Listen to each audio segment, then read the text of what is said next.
What's up, boozers?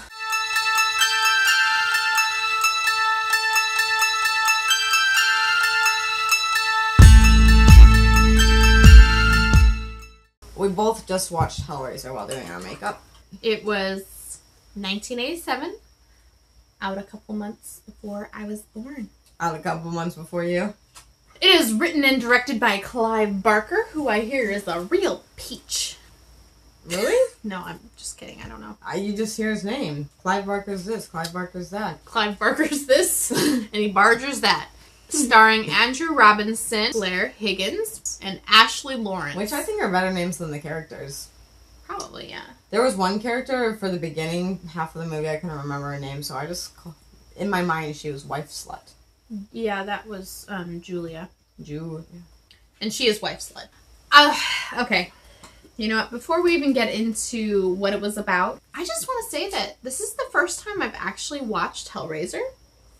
And I gotta say, it is completely different from what I thought it was going to be. They make it seem like Pinhead's the main character. Right. Maybe like the other ones, but... In all of the pictures that you see everywhere, anytime Hellraiser is mentioned, it's got Pinhead attached to it. And you're like, oh... And everywhere that you read, reviews, oh, Pinhead is horrifying. And there's people that have told me that Pinhead, is just, he's so scary. And it's just, it's awful, terrible, horrifying. That this whole movie was scary.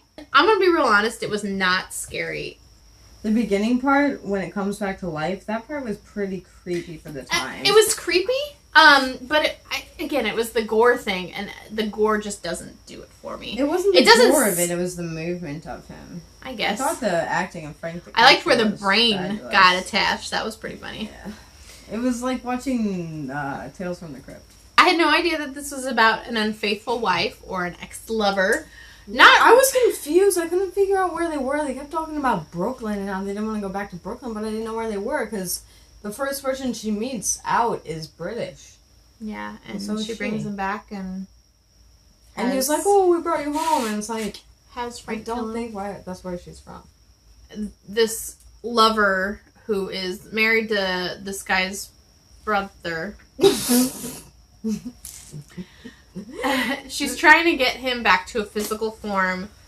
These demons, including They had Pinhead. an affair, like, right after she got married. Yeah, and then he ended up, I guess, disappearing because you find out that he bought this box from some guy that was asking, what's your pleasure, type thing.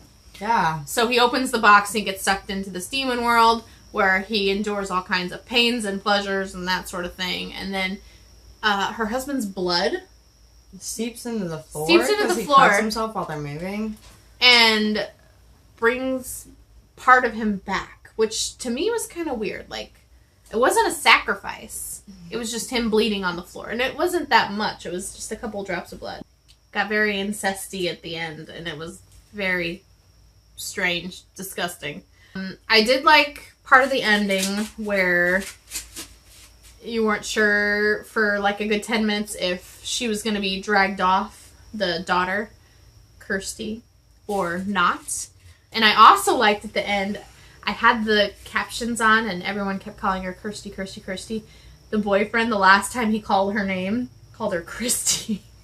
I was like, oh no.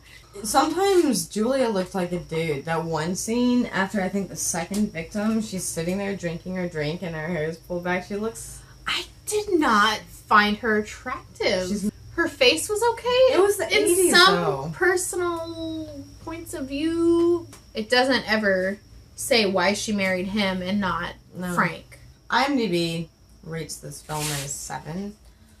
I'll probably go right on par with that because I found it surprisingly entertaining. I had never watched it because the idea of Pinhead didn't scare me. It ended up being pretty good. I enjoyed it from beginning to end. It was a little bit slower in the middle, but... Yeah, there were some slow parts to it. I'm going to go probably about a 6.5 because I liked it, but same thing. I thought there were slow parts. I was really disappointed that Pinhead wasn't in it more. I thought for sure that he would be a big part of this movie. That's why I rated it 7, is because I didn't need that. I didn't need it. I just was told, my whole life that Pinhead was terrifying, and I didn't think he was that scary. So make sure to comment what you thought about this movie down below. Like, subscribe To the channel. Follow the Twitter, the Facebook, the Instagram. Stay awesome. Keep boozing. Cheers.